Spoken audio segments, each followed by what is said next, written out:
इनेट pair effect discuss किया था हमने, 3 लेक्चर अभी तक पीरियोडिक का हो गया है। Today is the 4th lecture है ना। और हमने इनेट पेयर इफेक्ट कि कहाँ पाया जाता है, अगर कोई बोले इनेट पेयर इफेक्ट तो बोलेंगे पी ब्लॉक में। क्या हर एलिमेंट में? नहीं। Heavier element specially 6th period नहीं, उसमें भी बोला 3 ही फैमिली, सारे पी ब्लॉक में नहीं। Boron, carbon and nitrogen family, मतलब उसमें अगर आपसे पूछता nitrogen, phosphorus, arsenic, SB, SB ना, बिस्मथ, तो सबके लास्ट सेल में क्या है पता है? 2s2 2p3, सबके लास्ट सेल में यही है। 3s2 3p3, 4s2 4p3, 5s2 5p3, 6s2 6p3। Last वाला नहीं लिख रहे क्योंकि रेडियो एक्टिव होता है। तो इनर्ट पेयर इफेक्ट की वजह से ये सारे इलेक्ट्रॉन की tendency to participate in the chemical reaction specially इस एलिमेंट में खत्म ही हो जाता है, नहीं के बराबर होता है। तो एक्चुअल में इसका जो ग्रुप ऑक्सीडेशन स्टेट है वो है +5, क्योंकि वैलेंस इलेक्ट्रॉन 5 है। लेकिन डाउन द ग्रुप क्या शो करेगा? वो +3। डाउन द ग्रुप क्या शो करेगा? क्योंकि this pair of electron specially for bismuth 6s electron is so strongly attracted by nucleus that this pair of electron will not share or will not participate in the reaction with other element. This pair of electron become inert, that is called inert pair effect. बताया था ना। Down the group क्यों ऐसा? क्यों? क्योंकि इसके configuration में valence shell के जस्ट पहले, वैलेंस सेल के पहले 4f14 है, 5d10 है। इसका कॉन्फ़िगरेशन जब लिखोगे, बिस्मथ में न्यूक्लियस है और ये वाला n-2 f14 है, फिर यहाँ पे n-1 d10 है, और फिर उसके बाद क्या है?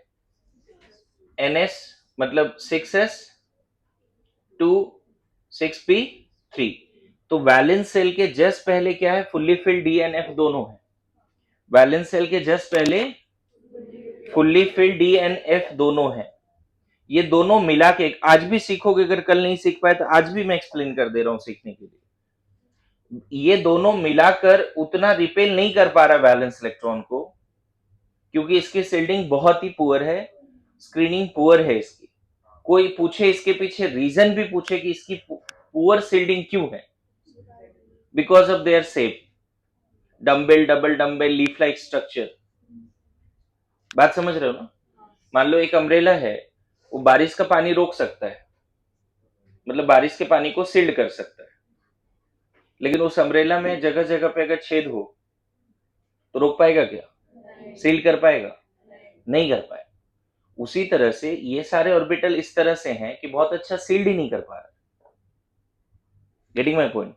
हमने ये बोल दिया फैक्ट कि एफ एंड डी अच्छा सील्ड रिपेल नहीं करता वैलेंस इलेक्ट्रॉन को, लेकिन उसके पीछे रीजन भी आप सोचना चाहिए था। आपने पूछा भी नहीं, मैंने बताया भी नहीं, लेकिन अभी बता देता हूं इसकी सील्डिंग क्यों बहुत बेकार है। Because of their diffuse shape. ऐसे भी आंसर आता है कभी कभी, समझ में आ रहा है? लेकिन वो नहीं पूछा जाएगा। मेन तो ये पूछा जाएगा इसकी सील्डिंग पुअर है, उसके वजह से क्या है? इसकी सील्डिंग पुअर है, उसके वजह से क्या है भाई? यहाँ एफ नेट क्या हो गया?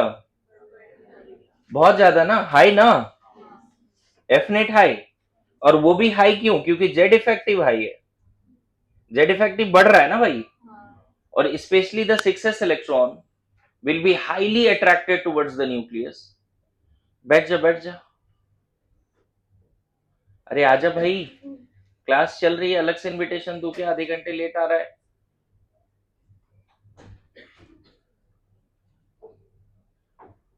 तू कल आया था क्लास? क्यों? क्या हो गया तुम्हें? हॉस्पिटल में था? ठीक। क्या हो गया? जेड इफेक्टिव बहुत ज्यादा बढ़ गया, और स्पेशली द 6s इलेक्ट्रॉन ये बहुत क्लोज है न्यूक्लियस का, मोर पेनेट्रेटिंग टुवर्ड्स द न्यूक्लियस। ये दोनों इलेक्ट्रॉन की और टेंडेंसी क्या हो गई? केमिकल रिएक्शन में पार्टिसिपेट करने की टेंडेंसी और कम हो गई या ज्यादा हो गई? भाई ये दोनों इलेक्ट्रॉन को न्यूक्लियस से पकड़ के रखा है, स्ट्रांगली होल्ड करके रखा है, तो टेंडेंसी बढ़ी नहीं, कम हुई उसके रिएक्शन में, इसको निकालना इम्पॉसिबल हो गया लगभग में। तो this pair of electron become inert, only this electron will participate.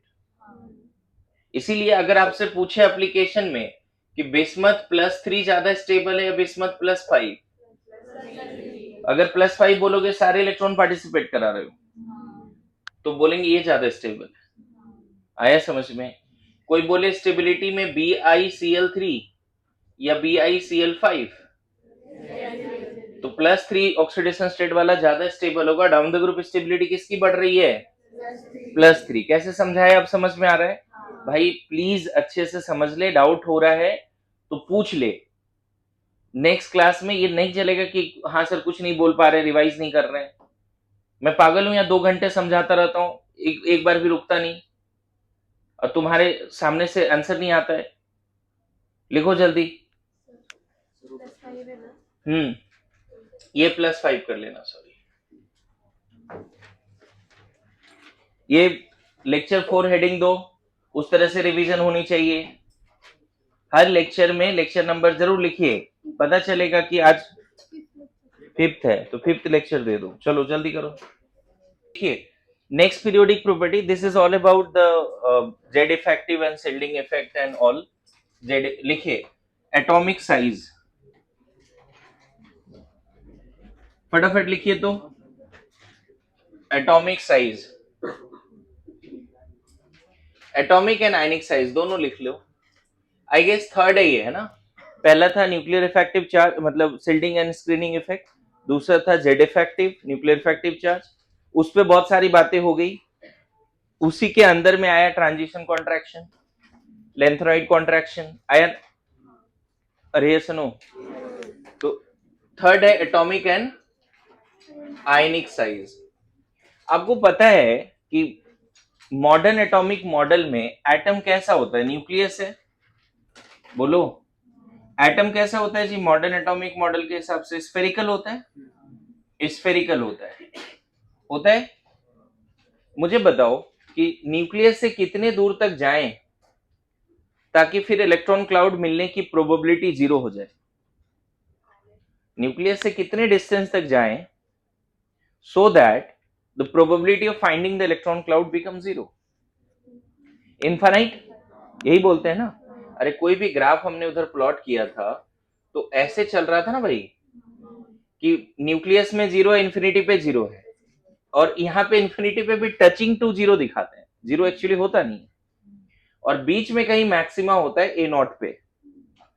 तो कोई भी एटम का अगर तुम्हें रेडियस चाहिए, कोई भी एटम का रेडियस चाहिए, मतलब न्यूक्लियस से इंफिनिटी के बीच का distance, size of atom, size sphere का रेडियस, मतलब क्या? न्यूक्लियस से इंफिनिटी का डिस्टेंस। अब इंफिनिटी भाई कोई बोल सकता है कि 10 एंगस्ट्रॉन में ही इंफिनिटी होगा, कोई ऐसा बोल सकते हैं कि 10.1 पे भी हो सकता है। आपको क्लाउड वाला डायग्राम याद होगा, ग्रीन डॉट वाला डायग्राम। ग्रीन डॉट यहाँ पे बहुत ज्यादा था, धीरे धीरे ग्रीन डॉट कम हुआ था। You know that now electron is having wave motion ना, an exact position and momentum cannot be decided। अगर एग्जैक्ट मोमेंटम और पोजीशन ही नहीं पता हमें, तो हम एग्जैक्ट रेडियस भी, क्योंकि ऐसे सोचो ना, थोड़ा ऐसे सोचो कि अर्थ से चलना शुरू करो, अर्थ से सेंटर से ऊपर, कितने ऊपर जाओगे एटमॉस्फेयर खत्म हो जाएगा? कितना ऊपर जाओगे कि एटमॉस्फेयर ही खत्म हो जाएगा? तो कोई बोलेंगे 100 किलोमीटर ऊपर जाएंगे एटमॉस्फेयर खत्म हो। कोई बोल सकता है कि नहीं सर 10 वहां जाके थोड़ा कम हुआ है, उसके ऊपर भी है, थोड़ा लग रहा है ऐसा। एग्जैक्ट तुम एक बाउंड्री अर्थ का नहीं खींच सकते कि जिसके ऊपर एटमॉस्फेयर है ही नहीं, मॉलिक्यूल है भाई, ऊपर चला जाएगा। अरे ऐसा नहीं।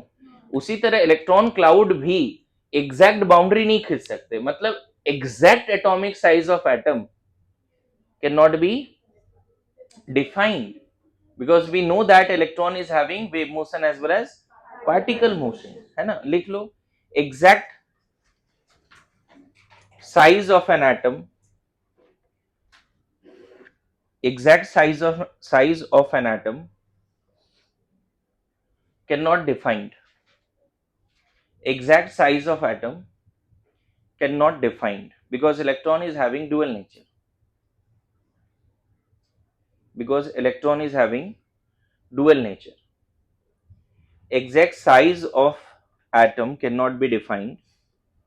Exact size of atom cannot be defined because electron is having dual nature, and probability of finding electron at infinity is tending to zero because electron is having dual nature, and probability of finding the electron at infinity is tending to zero, and probability of finding the electron at infinity is tending to zero, and the probability of finding the electron at infinity is tending to zero.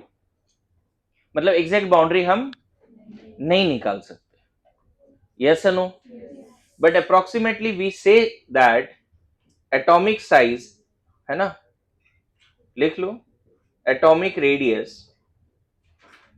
but approximately we can say that atomic radius is equal to distance between nucleus and outermost electron. But approximately we can say that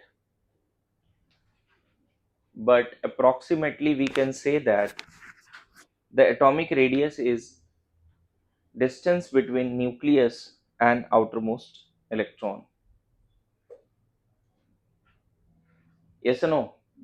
अगर कोई बोल रहा है ये size है, मान लो यही radius है, मुझे बताओ किसी ने बोल दिया ये रेडियस है, मैं बोलूंगा नहीं भाई, इलेक्ट्रॉन क्लाउड ना थोड़ा और डिस्टेंस तक भी जा सकता है क्योंकि वहां प्रोबेबिलिटी की बात हो रही है ना, नहीं बोल सकते कि ऐसा भी हो सकता है, बोलो अरे यस नो, बोल सकते हैं कि नहीं? एग्जैक्ट बाउंड्री हम डिफाइन नहीं कर सकते क्योंकि क्लाउड नेचर है, लेकिन फिर भी अप्रोक्सीमेटली बोल सकते हैं distance between nucleus and outermost electron is equal to atomic size, है ना, लेकिन एग्जैक्ट हम नहीं बोल सकते. But in order to get the exact radius, अगर हमें एग्जैक्ट रेडियस चाहिए तो हम क्या करेंगे, डिफरेंट बॉन्डेड सिचुएशन की बात करेंगे.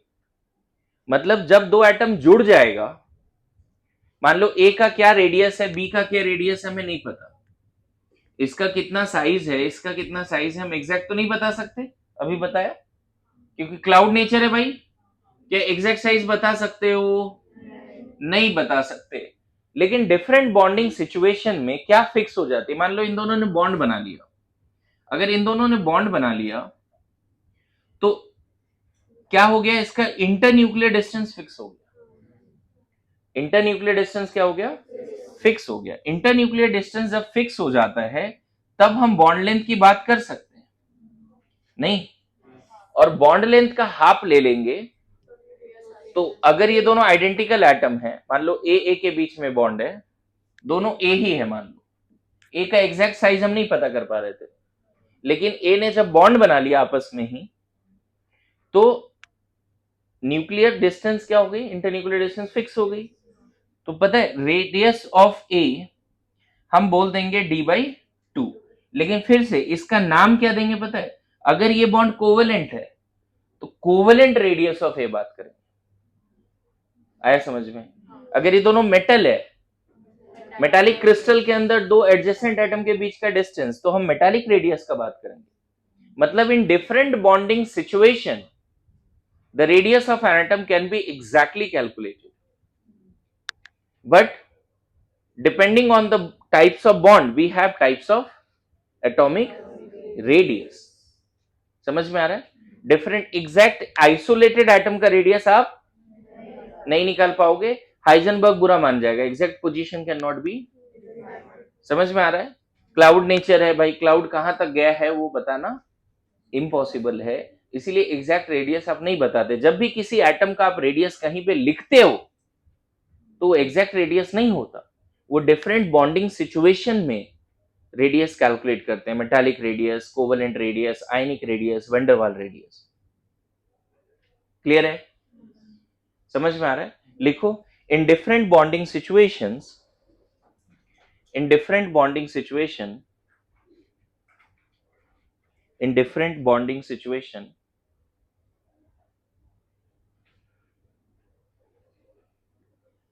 we can calculate the radius of an atom.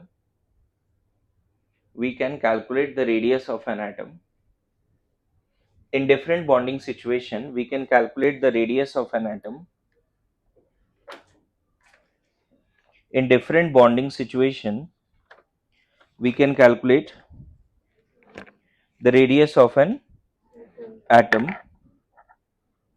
because the internuclear distance between the nucleus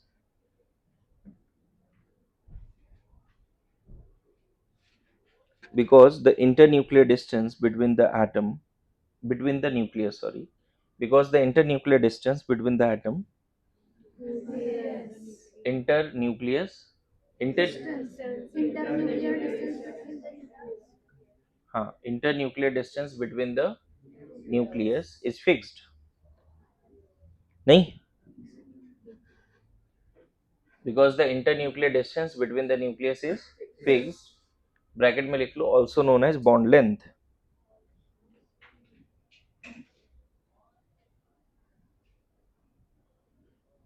ठीक है. अच्छा, इंटरन्यूक्लियर डिस्टेंस कितना होगा, डिस्टेंस ज्यादा होगा कम होगा किस पे डिपेंड करेगा? Internuclear force of yes no, दो एटम के न्यूक्लियस के बीच का डिस्टेंस कितना होगा वो किस पे डिपेंड करेगा? बोलो. इंटरन्यूक्लियर फोर्स ऑफ अट्रैक्शन पे, that is types of bond पे. इसी में आगे लिख लो. Internuclear distance depends upon the types of bond by which two atoms combine. Internuclear distance depends on the types of bond. Internuclear distance depends upon the types of bond by which two atoms combine. Internuclear distance depends upon the types of bond by which two atoms combine. Full stop. आगे लिखो. Based on the chemical bonds,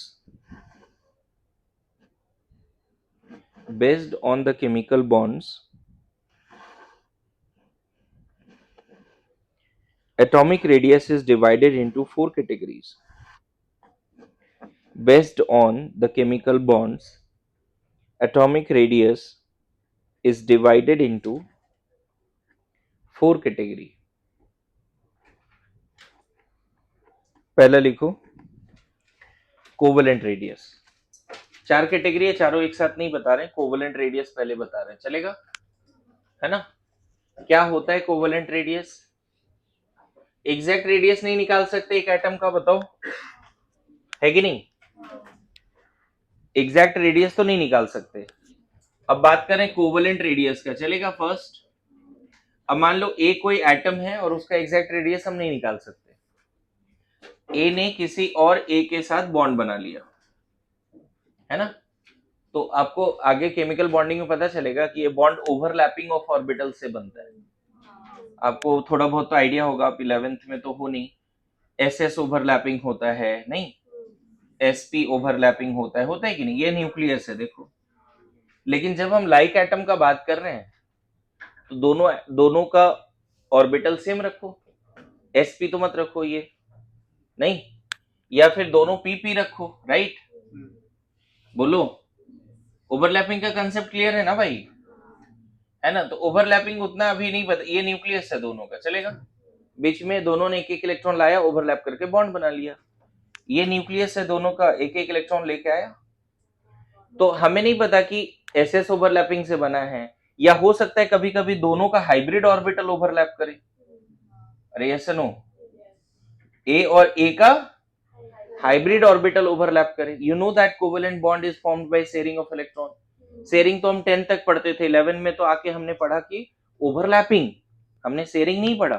10 तक में हम लोग बोलते थे covalent bond is formed by sharing of electron. लेकिन अभी हम क्या बोलेंगे?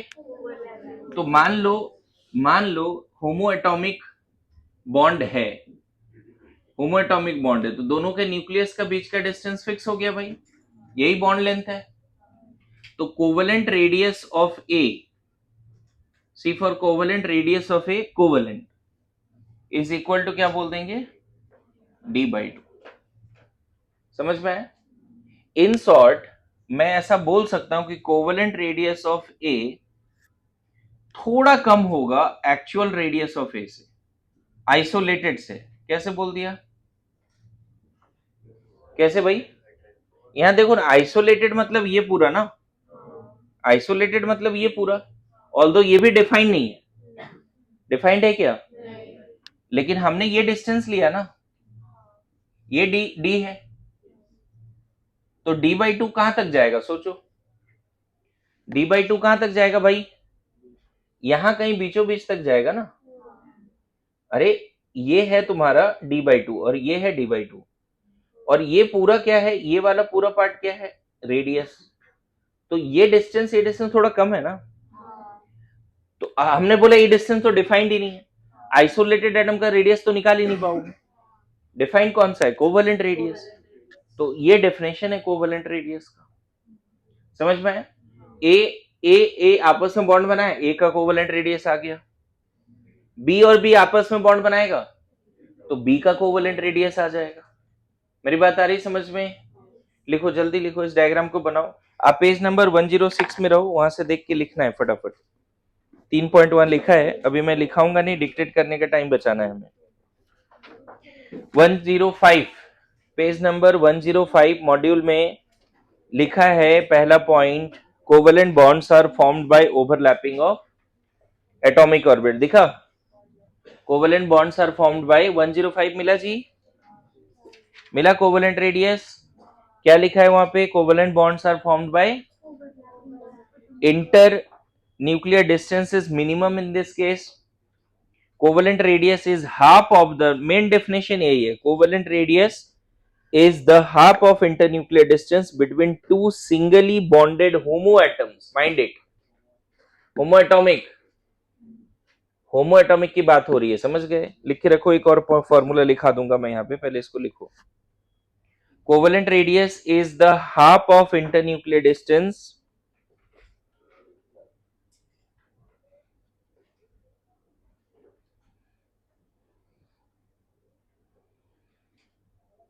वहां से देख के लिखो, फिर डायग्राम बोर्ड से बनाओ, जल्दी, क्विक।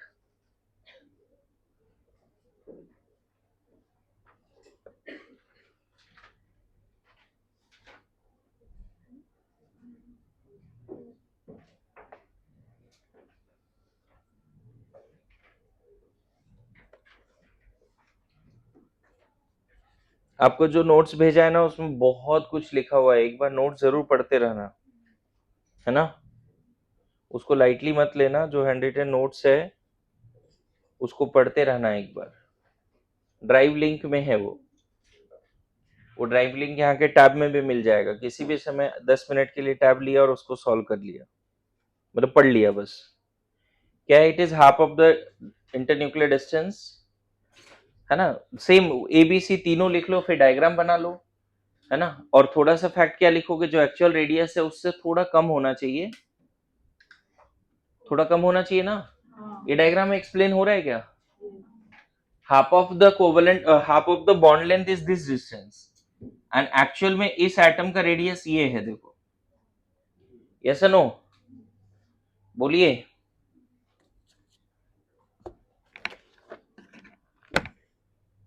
देख लो, एक्चुअल रेडियस एटम का अगर बात करोगे तो ये ग्रीन वाला लाइन, और हाफ ऑफ द रेड वाला लाइन यहां तक है, ये है कोवेलेंट रेडियस, ये है एक्चुअल रेडियस। तो एक्चुअल रेडियस तो हम निकाल ही नहीं पाते, हमारे पास टेक्निक्स ही नहीं है। हमारे पास ना टेक्निक है किसी भी मॉलिक्यूल का बॉन्ड लेंथ निकालने का। मेरी बात समझ रहे हो ना? हमारे पास टेक्निक क्या है मॉलिक्यूल्स का, लेकिन एक आइसोलेटेड एटम का रेडियस निकालने का हमारे पास टेक्निक नहीं है, ये बात ध्यान रखिए, ठीक है? जल्दी जल्दी, क्विक।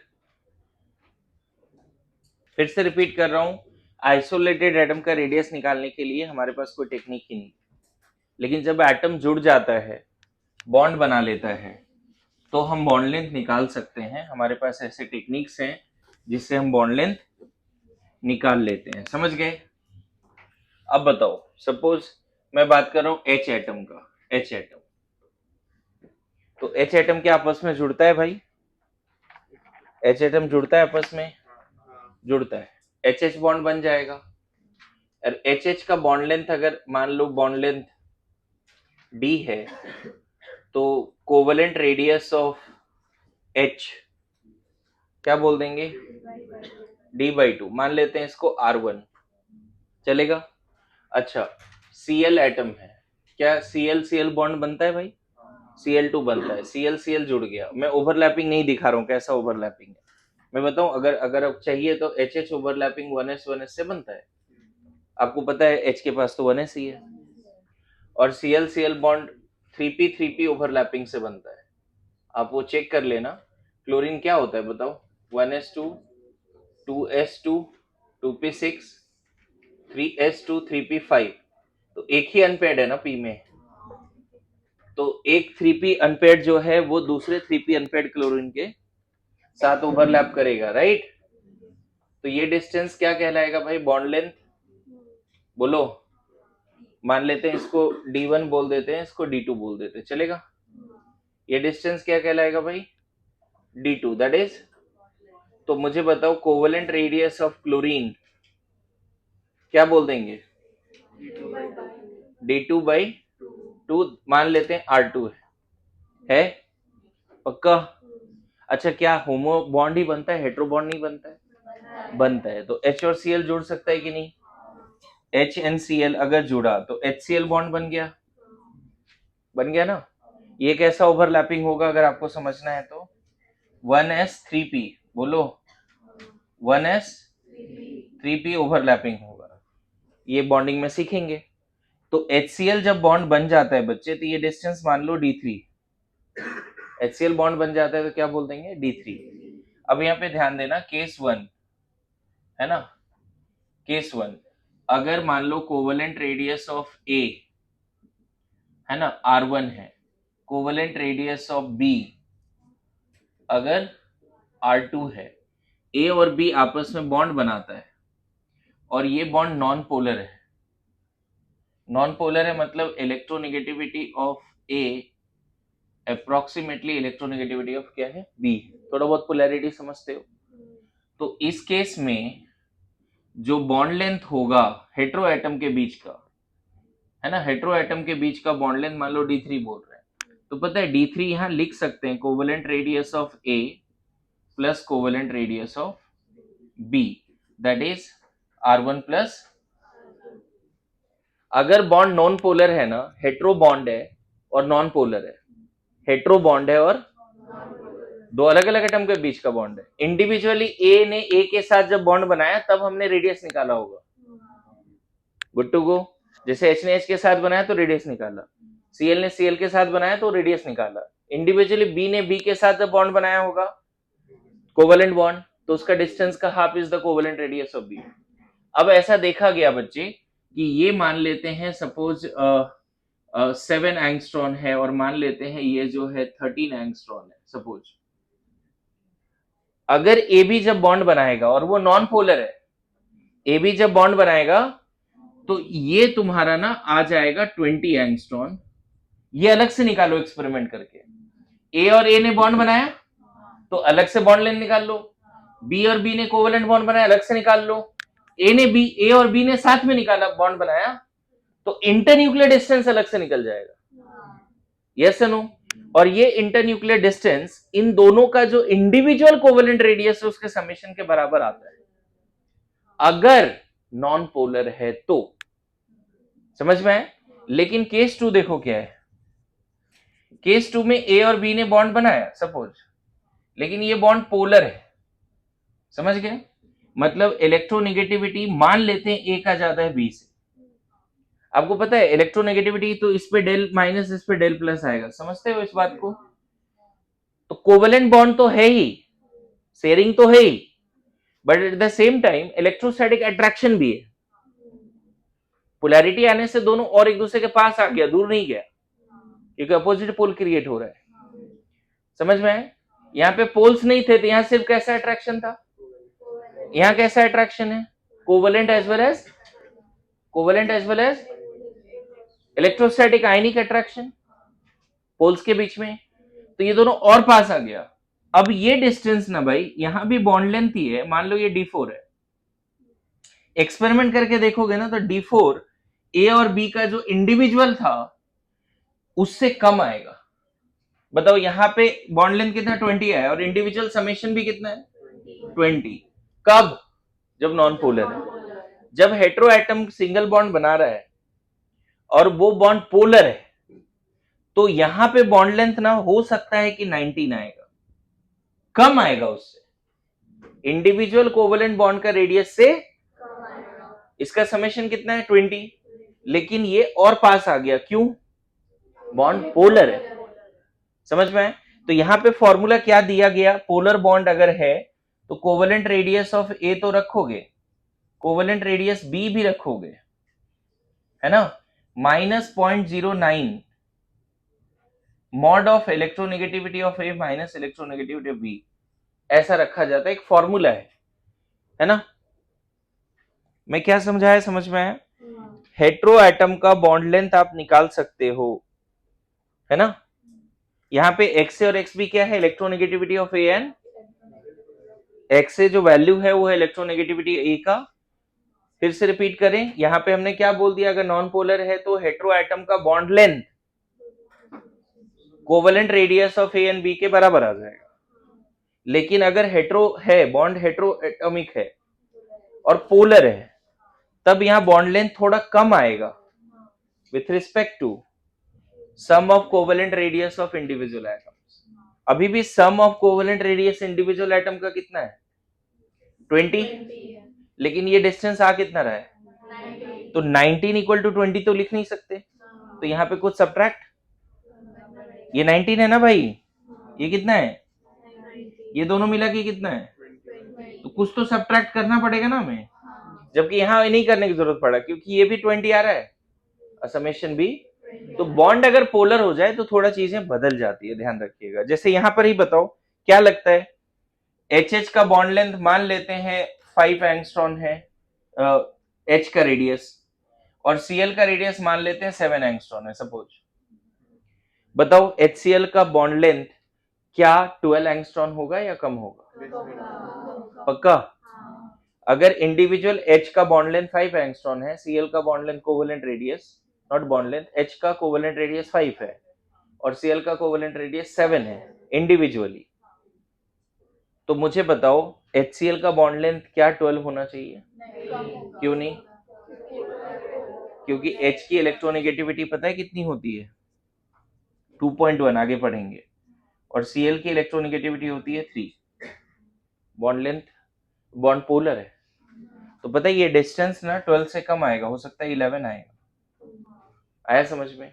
और उसको भी निकालने का क्या तरीका है, कितना आएगा, फॉर्मूला लगा दो डायरेक्ट, कितना है आएगा जी, दोनों का कोवेलेंट रेडियस का समेशन बोलो, -0.09, और मैंने इलेक्ट्रोनेगेटिविटी लिख भी दिया है, मॉड है ना, मॉड है, मॉड है, तो 0.9 इंटू, तो देख रहे हो कम आ रहा है ना थोड़ा, तो एक एग्जांपल भी दिया आपको, लिख लीजिए जल्दी से।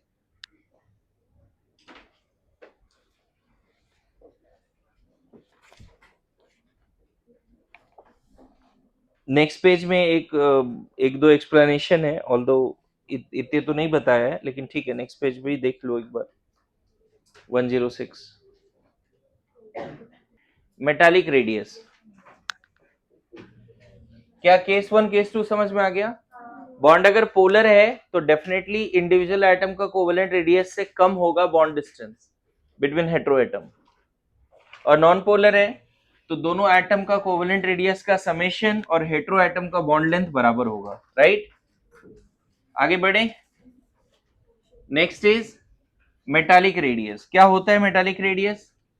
आपको पता है कि कोई भी एक आयरन का भी सॉलिड लो, है ना, मेटालिक रेडियस, अगर आप आयरन का एक सॉलिड लेते हो और उसको डिफ्रैक्शन वगैरह टेक्निक से अगर एनालाइज करते हैं तो उसके क्रिस्टल के अंदर बहुत सारे एटम क्लोज पैक्ड स्ट्रक्चर बनाते हैं, दे आर इन कॉन्टैक्ट। समझ में आ रहा है? इस तरह से वो सब कॉन्टैक्ट में रहेंगे। क्लियर हो रहा है जी? आ रहा है समझ में? इस तरह से कांटेक्ट में रहते हैं, all atoms are in contact with each other.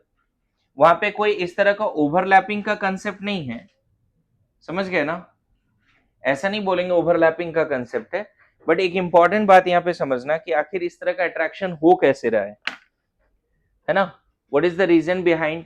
कि आपने देखा मेटल कितने हार्ड होते हैं, है कि नहीं? हेवी होते हैं, हार्ड होते हैं। व्हाट फोर्स, जिससे ये मेटल से बना है, आखिर ऐसा कौन सा फोर्स है जो इसको मेंटेन किया है? इस तो मेटालिक बॉन्ड बोलते हैं। इस स्ट्रक्चर को मेंटेन किया है ना? कितना भी आप फोर्स लगा रहे हो तो स्ट्रक्चर नहीं हट रहा है। क्या रीजन है?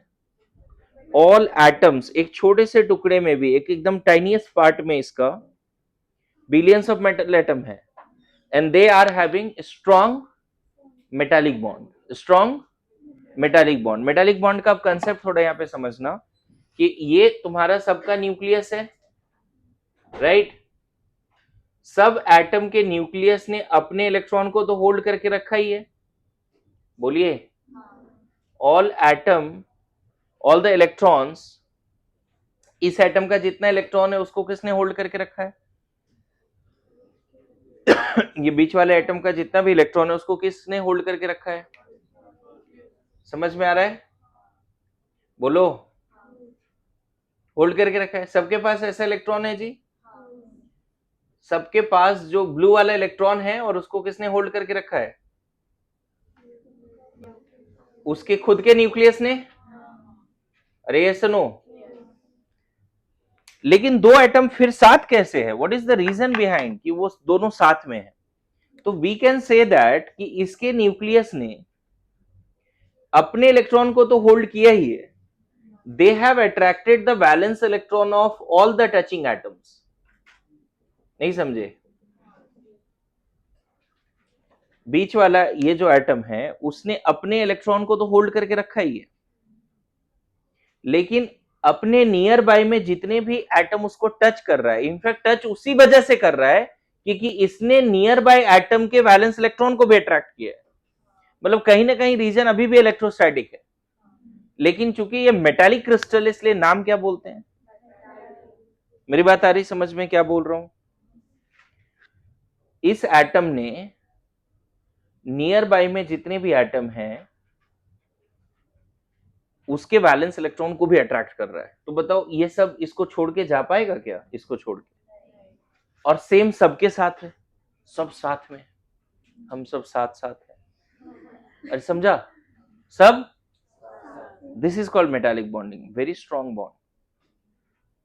हालांकि इससे पहले जो कोवेलेंट पढ़ा भाई, उसमें तो इलेक्ट्रॉन क्लाउड ही शेयर हो गया, यहां उतना ज्यादा इलेक्ट्रॉन क्लाउड शेयर है ना?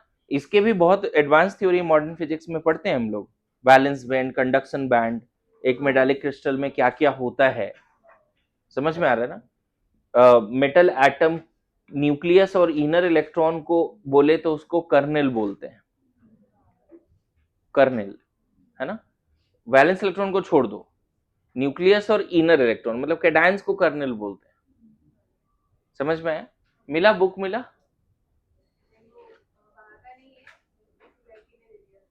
हाँ दिखाओ बुक, अभी रिसेंट वाला है। ये बुक भी खरीदना है, आप लोग देख लो एक बार। उधर ही रखो, उधर ही रखो, ऐसे दिखा दो बस, है ना? मतलब हाँ सही है, सही है। Apart from NCERT exemplar 3 PYQ, JEE Mains, advance and NEET, ये बुक भी कंप्लीट करना है। और पीरियोडिक और बॉन्डिंग अभी कर दीजिए। पीरियोडिक बॉन्डिंग में इतने हर जगह से क्वेश्चन कर देंगे ना तो काम हो जाएगा, ठीक है? इनफैक्ट जो ड्राइव लिंक भेजा है उसमें डीपीपीस भी है, जो मैं पिछले 5 साल से करा ही रहा हूं, करते ही हैं लोग उसको, ठीक है?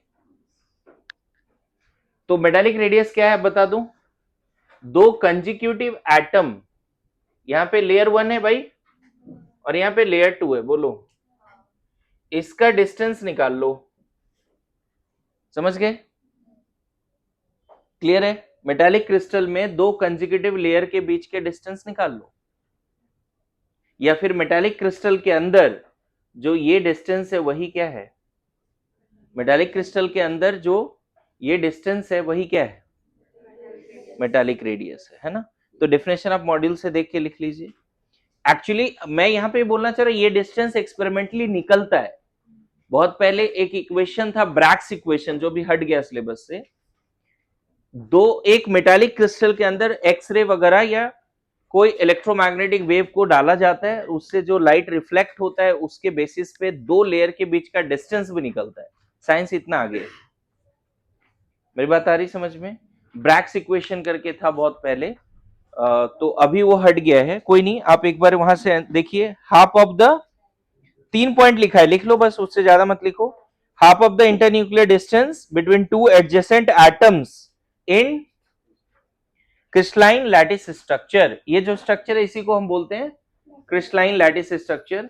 ये जो डिस्टेंस आएगा देखो ना, ये वाला डिस्टेंस नहीं भाई, ये वाला डिस्टेंस दिख रहा है, ये जो डिस्टेंस है, यहां देखो ऐसे डायग्राम बनाना, ये जो डिस्टेंस है ना, तो metallic radius is equal to d/2। चलेगा? मेटालिक क्रिस्टल के अंदर दो न्यूक्लियस के बीच का डिस्टेंस फिक्स हो गया। ऑल्दो हम ये नहीं निकाल पाते, ध्यान रखना, डायरेक्टली हम पहले ये निकालते हैं फिर ये निकलता है। पहले ये डिस्टेंस निकलता है, फिर जाके दोनों एटम के बीच का डिस्टेंस निकलता है। पहले कौन सा डिस्टेंस निकलेगा? ये हमारे पास जो ब्रैक्स इक्वेशन उससे ये निकलेगा, फिर हम ये निकाल सकते हैं। ये निकाल, समझ गए बात को? देखो ना, यहाँ ट्रायंगल बना कि नहीं बना? ये हाइट हम निकाल सकते हैं। अगर हाइट निकल जाएगा तो ये भी निकल जाएगा। अरे ये हाइट डी है, ये आर है, ये आर है, ये आर है, बोलो।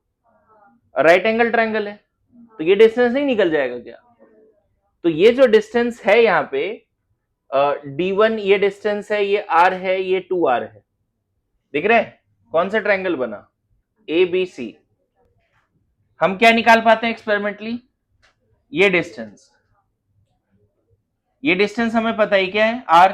ये डिस्टेंस क्या है? 2r। नहीं निकल जाएगा पाइथागोरस थ्योरम से। तो हम क्या निकाल पाते हैं? दो एटम के बीच का डिस्टेंस डायरेक्टली नहीं निकाल पाते, दो लेयर के बीच का डिस्टेंस निकालते हैं, और उससे दो एटम के बीच का डिस्टेंस आ जाता है, फिर उसको हाफ कर देते हैं, क्या मिल जाता है? Metallic radius. डायग्राम वगैरह बना लेना सही से, है ना।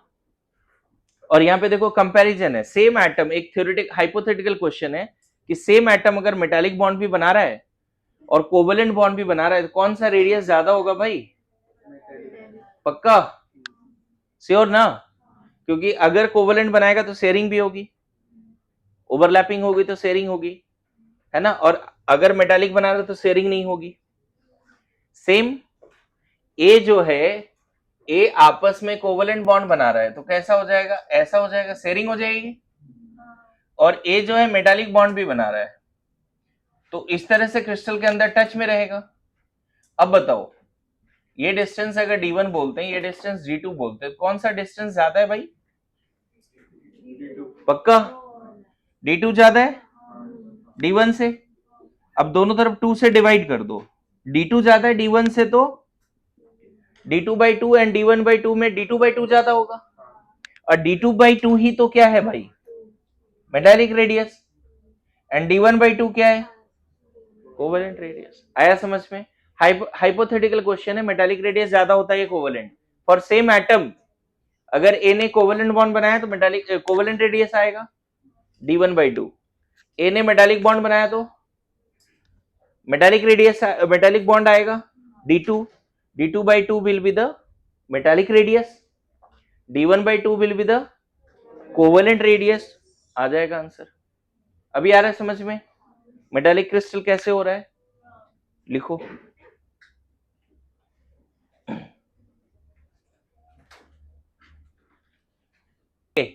लिखो नेक्स्ट, आयनिक रेडियस।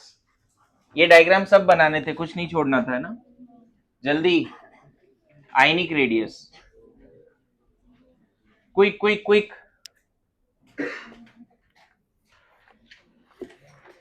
सो लिखेंगे इसमें, देखो आयंस में भी आपको पता है कैटायन और एनायन होता है।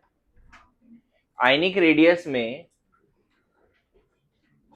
आयोनिक रेडियस, तो इसमें दो पार्ट होगा ना, कैटायनिक रेडियस नहीं, तो A और A प्लस में अगर कंपेयर करना है भाई, तो रेडियस ऑब्वियसली इसका ज्यादा होगा. Cation always have laser electron cloud, so less scattered. Electron cloud उतना दूर नहीं होगा. पता है इसका जेड इफेक्टिव भी बढ़ जाएगा. क्यों? अरे इलेक्ट्रॉन कम हो गया, रिपल्सन कम हो गया, तो जेड इफेक्टिव बढ़ जाएगा. इसका जेड इफेक्टिव मतलब इसके कैटायन के रिस्पेक्ट में तो लेस होगा ना. तो जेड इफेक्टिव बढ़ने से साइज क्या होता है? कॉन्ट्रैक्ट होता है. अरे यस नो, है ना. तो आप देख के लिख सकते हो. जल्दी से पेज नंबर 106 में आओ और वो पूरा पार्ट पढ़ो कैटायन एनायन. मैं इसमें कुछ लिखा नहीं रहा हूं. लिखा है क्या? When an atom loses electron it convert into cation. देख रहे कितना बड़ा बात लिख दिया है. Cation radius is always smaller than. Always word use कर रहा है, ध्यान रखना. Cationic radius is always smaller than atomic radius because after losing electron number of electron reduces but the number of proton remain same. Due to this Z effective increases, hence electrons are pulled towards the nucleus and atomic radius decreases. Moreover, after losing all the electron from the outermost cell, penultimate cell become ultimate cell which is nearer to the nucleus to the, so size decreases.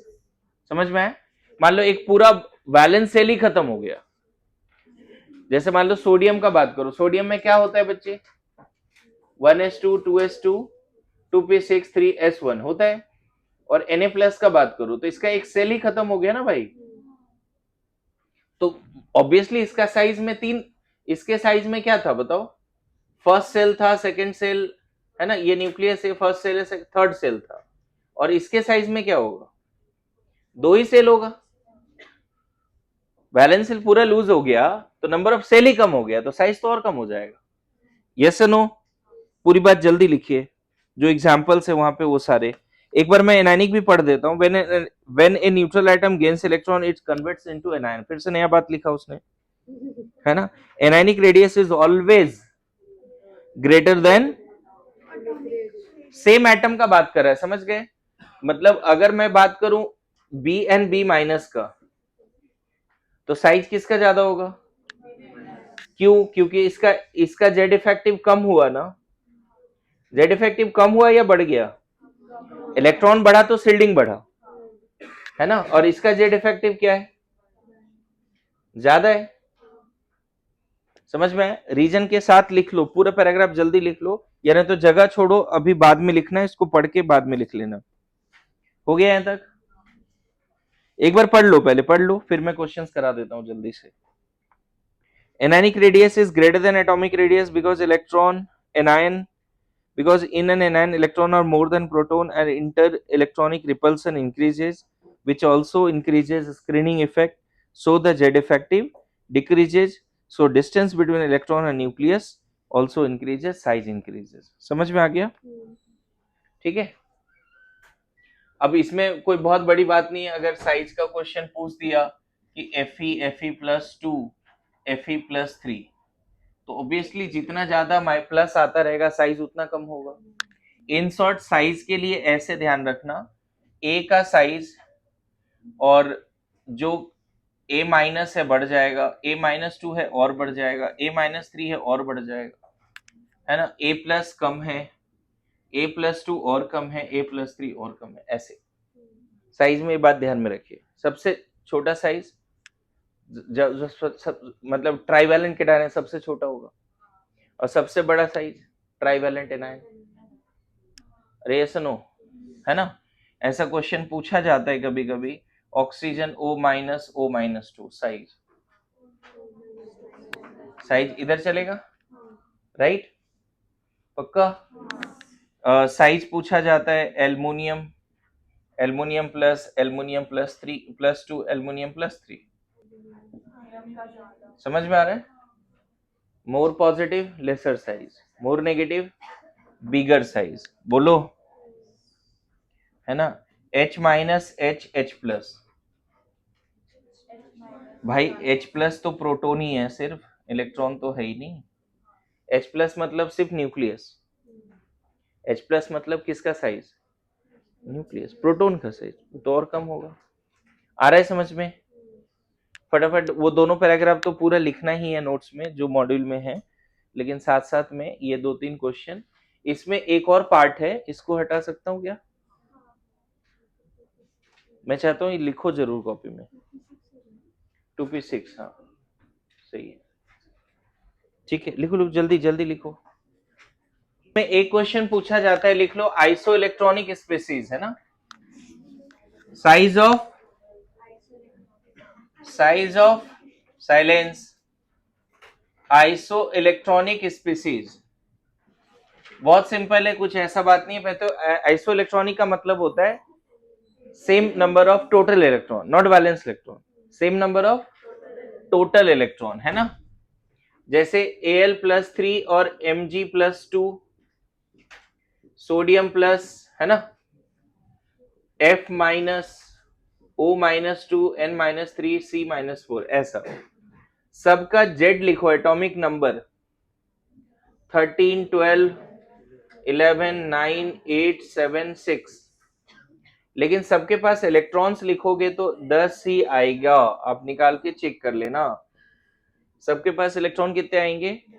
10, है ना। Z effective सबसे ज्यादा किसका होना चाहिए? Proton इसके पास सबसे ज्यादा है, प्रोटॉन इसके पास सबसे ज्यादा है ना। इलेक्ट्रो रिपल्सन तो सबका सेम है भाई, जेड इफेक्टिव क्या लिखते हैं? जेड माइनस सिग्मा, सबका सिग्मा ऑलमोस्ट एक जैसा मान लो, सबके पास इलेक्ट्रॉन सेम तो सबका सिग्मा सेम, तो जिसका जेड ज्यादा है उसका जेड इफेक्टिव, तो जेड इफेक्टिव का ऑर्डर क्या हो जाएगा बताओ, ऐसा होगा कि नहीं? तो जिसका जेड इफेक्टिव ज्यादा है उसकी साइज सबसे कम हो जाएगी। तो यहां पे अगर साइज सजाना हुआ आइसो इलेक्ट्रॉनिक का तो आप इस तरह से सजा सकते हो। यहां बताओ 6 इलेक्ट्रॉन को 6 प्रोटॉन को 10 इलेक्ट्रॉन होल्ड करना पड़ रहा है, यहां पे 13 प्रोटॉन को 10 इलेक्ट्रॉन होल्ड करना पड़ रहा है। तो ये 6 प्रोटॉन 10 इलेक्ट्रॉन को होल्ड कर ही नहीं पाएगा, उसका इलेक्ट्रॉन क्लाउड बहुत बहुत क्या होगा, है ना, स्कैटर्ड हो जाएगा। आ रहा है समझ में? एल्युमिनियम+3 का अगर साइज देखोगे भाई तो यहां पे हम बोलेंगे कि 13 प्रोटॉन है और चारों तरफ कितने इलेक्ट्रॉन है भाई? 10 इलेक्ट्रॉन है, बोलो नहीं।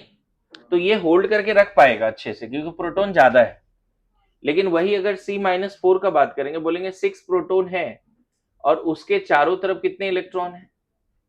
10 इलेक्ट्रॉन है। अब बताओ क्या ये 6 प्रोटॉन ये 10 इलेक्ट्रॉन को अच्छे से होल्ड करेगा क्या?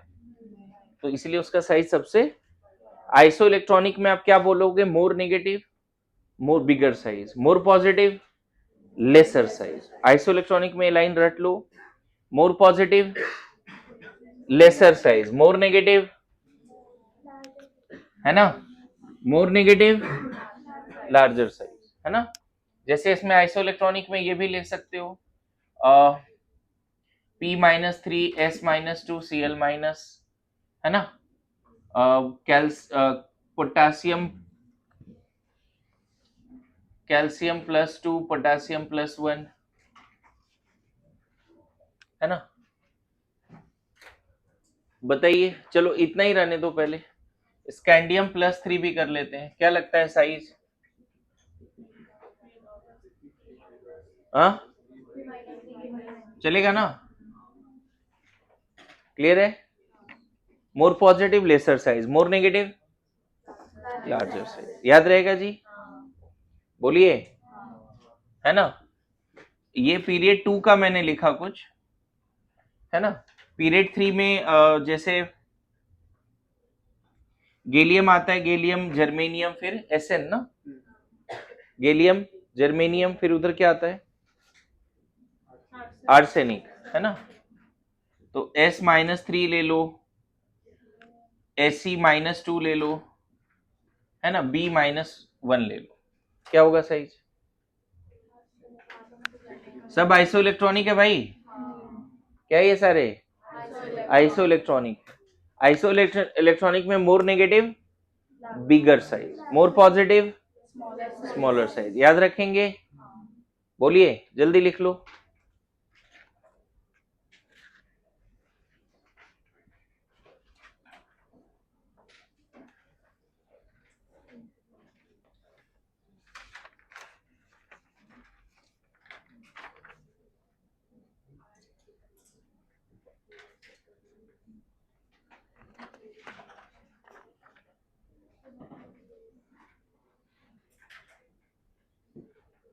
लिख लिया इधर? ओके, साइलेंस साइलेंस लिखो। ट्रेंड ऑफ एटॉमिक साइज, जल्दी लिखिए।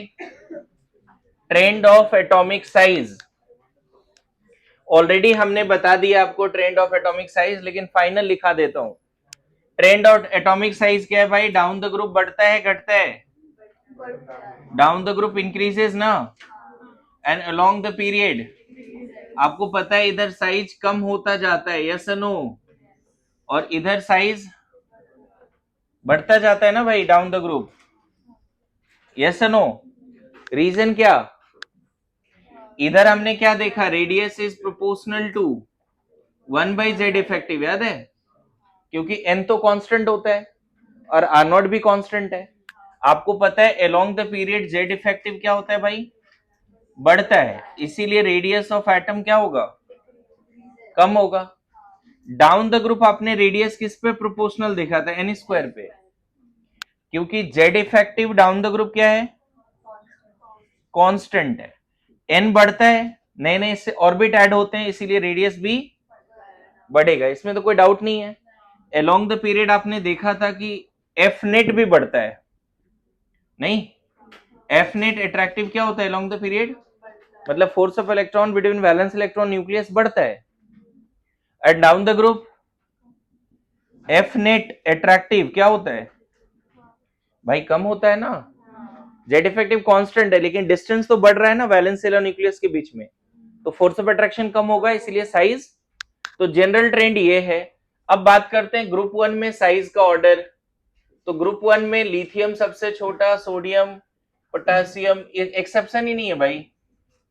ग्रुप 2 में लिथियम है ना, बेरिलियम, सॉरी, बेरिलियम,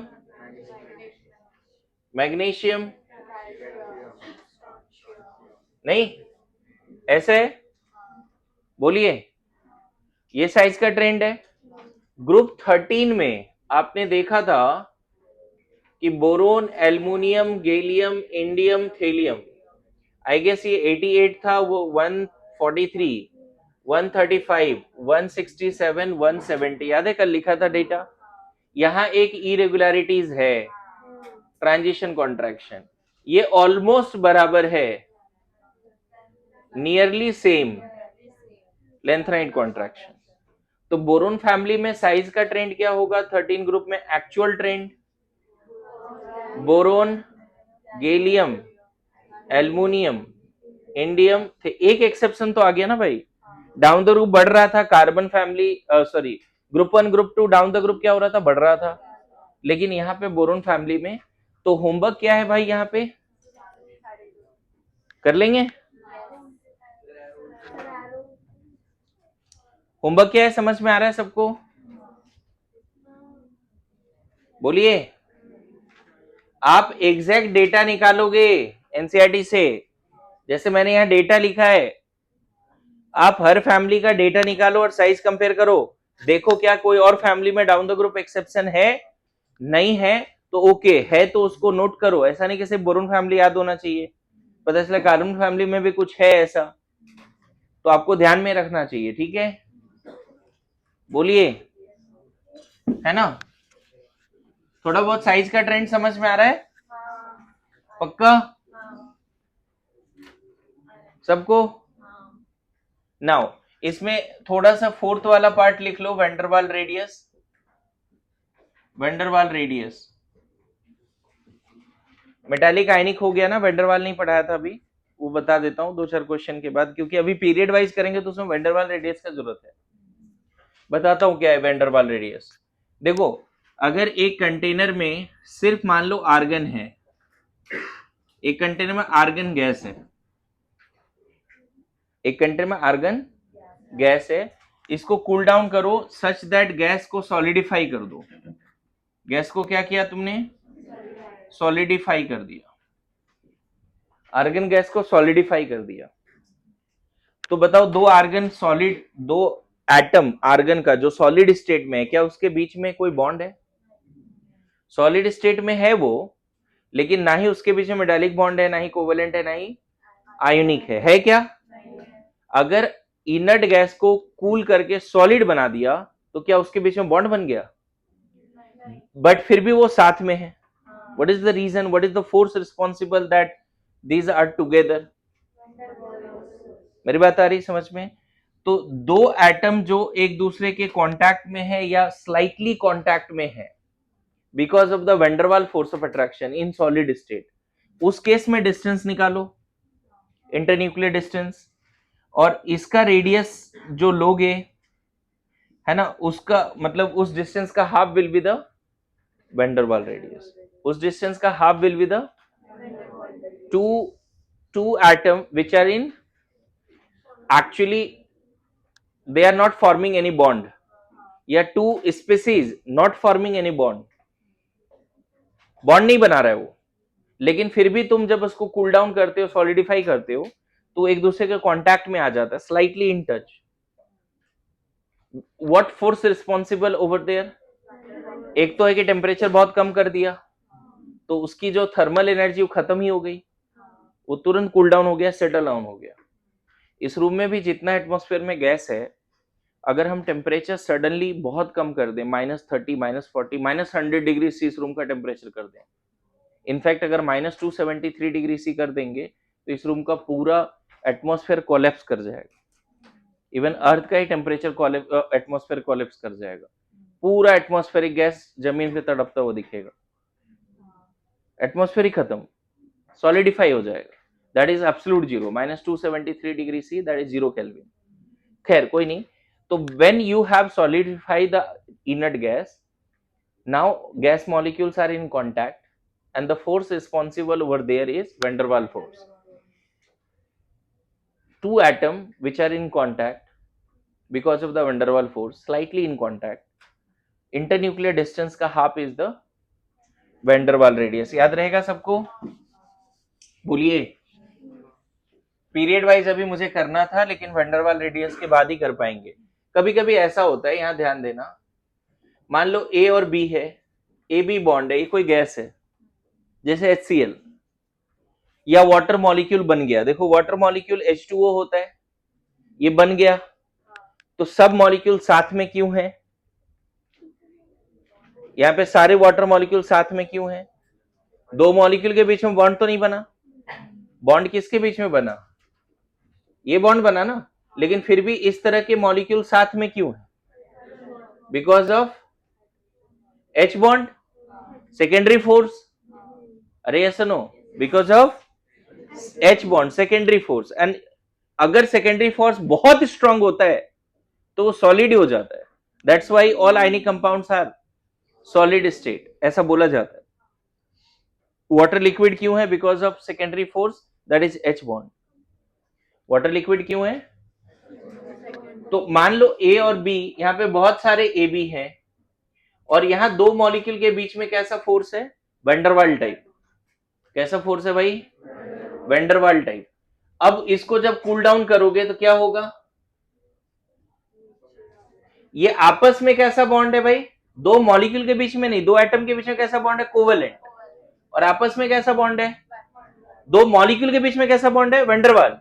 और दो एटम के बीच में कोवेलेंट. तो मान लो ए इस तरह से है, ए बी, ये देखो शेयरिंग है, दिख रहा है थोड़ा सा. यहां पर हम क्या ले रहे हैं? फिर से यहां पे दूसरे मॉलिक्यूल का बी ले रहे हैं. क्लियर है? दूसरे मॉलिक्यूल का बी, देखो ये है ए, ये है बी, और यहां पे ये बी है, यहां ए है, दिखा? एक और मॉलिक्यूल का यहां पे ए ले लेते हैं. समझे? क्लियर है? ये किस तरह से लिख दिया? ए, यहां पे कैसा बॉन्ड बना दिया भाई? A and B. अब बताओ इन तीनों मॉलिक्यूल के बीच में कैसा फोर्स ऑफ अट्रैक्शन है? मॉलिक्यूल्स के बीच में वैन डर वाल्स. दो डिफरेंट मॉलिक्यूल का एडजेसेंट आइडेंटिकल एटम, दो डिफरेंट मॉलिक्यूल का एडजेसेंट का जो डिस्टेंस है उसका 2 will give the van der Waals radius of B. आया समझ में? दो एडजेसेंट मॉलिक्यूल्स के आइडेंटिकल एटम, एंड उन दोनों मॉलिक्यूल को होल्ड करने का काम कौन कर रहा है? Van der Waal force. ये इंटरन्यूक्लियर डिस्टेंस फिक्स हो गया सॉलिड स्टेट में, उसका हाफ ले लो, that will be the covalent van der Waal radius of what? A, sorry B है ना यहाँ पे, और यहां पे डिस्टेंस ले लो ये वाली, बताओ क्या करेंगे? अगर यहां पे ये डिस्टेंस ले लेते हैं, ये इंटरन्यूक्लियर डिस्टेंस, बताइए, ये मान लो D2 ले लेते हैं, तो बताओ D2/2 क्या मिलेगा? वंडरवाल रेडियस ऑफ ए ना। आ रहा है समझ में? तो एक बार मॉड्यूल पढ़ के लिख लीजिए वंडरवाल रेडियस क्या है। देखो क्या लिख रहा है, those atoms like noble gas which are not bonded with each other experience a weak attractive force to come nearer, है ना? half of the distance between nuclei of adjacently placed atom, ध्यान रखना solid state लिखा है, adjacently placed atom in solid state of a noble gas is called van der Waal radius. In inert gas only we have van der Waal radius. In molecule of non-metal solid both covalent and van der Waal radius exist. दिख रहा है आपको? ये पूरा part आप लिख सकते हो। यहां पर भी एक डेफिनेशन तो क्या है, it is half of the internuclear distance between two inert gas in solid state which are slightly in contact because of weak van der Waal force. It is half of the internuclear distance between two inert gas in solid state which are in slightly in contact because of weak van der Waal force. आ रहा है समझ में? लेकिन मान लो यहाँ कोई molecule है A B के कैसा बॉन्ड है? कोवेलेंट, ये वाले भी कोवेलेंट, लेकिन दो मॉलिक्यूल के बीच में कैसा फोर्स है ना? तो दो मॉलिक्यूल जिसके बीच में वैन डेर वाल फोर्स है, दो एडजेसेंट मॉलिक्यूल के आइडेंटिकल एटम्स, दो एडजेसेंट मॉलिक्यूल के आइडेंटिकल एटम के इंटरन्यूक्लियर डिस्टेंस का half in solid state. Clear हो रहा है? और एक चीज याद रखना कि हाइपोथेटिकल क्वेश्चन है कि सबसे बड़ा रेडियस हो जाएगा वैन डेर वाल, फिर मेटालिक, फिर कोवेलेंट, क्योंकि यहां पे दो एटम के बीच में बहुत ही वीक फोर्स है, थोड़ा गैप भी हो सकता है। यहां पे दो एटम के बीच में स्ट्रॉन्ग फोर्स है और कांटेक्ट में है, और यहां पे दो एटम के बीच में स्ट्रॉन्ग फोर्स है और ओवरलैपिंग भी है। बताओ, ये जो डिस्टेंस है D3/2 that is when der Waals radius, ये जो डिस्टेंस है D2/2 है ना, ये डिस्टेंस पूरा, यहां पे मान लो डिस्टेंस ऐसे लिख दो, ये D3 है, तो D3/2 कितना हो जाएगा भाई? Van der Waals radius. ये डिस्टेंस कितना मान रहे हो? D2, तो D2/2 कितना हो जाएगा? Metallic radius. ये डिस्टेंस हम मान रहे हैं D1, तो D1/2 क्या हो जाएगा? D1/2 covalent radius. For same atom hypothetical question है, कौन सा रेडियस ज्यादा होता है? और एक खतरनाक बात आपके मॉड्यूल में लिखा है कि ए का अगर कोवेलेंट रेडियस और ए का वैन डेर वाल रेडियस दोनों है, तो लगभग में twice of covalent radius is approximately equal to van der Waals radius. जो कैलकुलेशंस अभी तक देखा गया, कोवेलेंट, मान लो ए ने कोवेलेंट बॉन्ड बनाया, ए ने कोवेलेंट बॉन्ड बनाया, ये डिस्टेंस D1 है, D1/2 इज व्हाट रेडियस भाई? कोवेलेंट, बोलो। और ए ने just electrostatic weak van der Waals force की वजह से दोनों साथ में, weak van der Waals force, ये डिस्टेंस कितना? D2 मान ले, D2/2 वो क्या देगा? Van der Waals radius.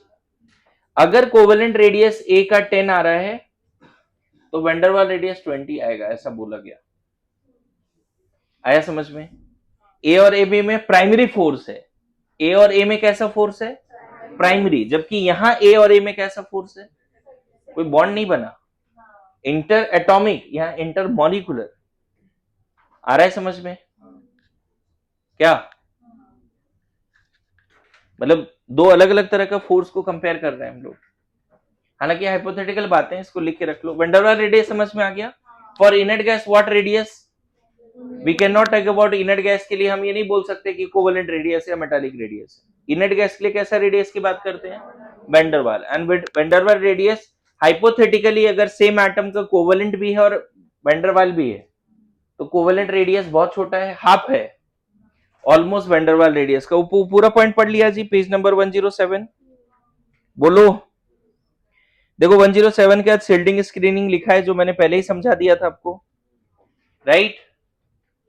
बोलिए, तो जगह छोड़ के वंडरवाल रेडियस जल्दी से लिख लीजिए। हो गया क्या? साइज का एक्सेप्शनल ट्रेंड अब शुरू हो रहा है, उस पर ध्यान दो। Almost maximum exceptional trend module में लिखा है, अच्छे से लिखा है, मैं देख रहा हूं अभी। ठीक है, मतलब मान के चलो कि chemical metallic covalent ionic radius पे कम से कम 50 क्वेश्चन करने हैं, पहला होमवर्क है। दूसरा, एक पीरियोडिक टेबल बनाने हैं जिसमें हर एटम का साइज लिखा हो। समझे क्या है? एक पीरियोडिक टेबल बनाना है जिसमें हर एटम का साइज लिखा हो। अब वो साइज कौन सा है वहां मेंशन कर देना, कोवेलेंट है या मेटालिक है, आयनिक है। क्लियर है? इनफैक्ट एक बड़ा पीरियोडिक टेबल अभी बना दो जिसमें जगह छोड़ के रखना और सबके साइज, सबका साइज, आयनेशन, इलेक्ट्रोनेगेटिविटी सब लिख देंगे वहीं पर उसी बॉक्स में। अभी आने वाले समय क्या होगा समझ में आए? एक पीरियोडिक टेबल में हर एलिमेंट का size, electronegativity, electron affinity, ionisation सब लिख के रखेंगे। समझ में आए? अभी बैक टू बैक क्लास है, नेक्स्ट क्लास में फिर मिलते हैं।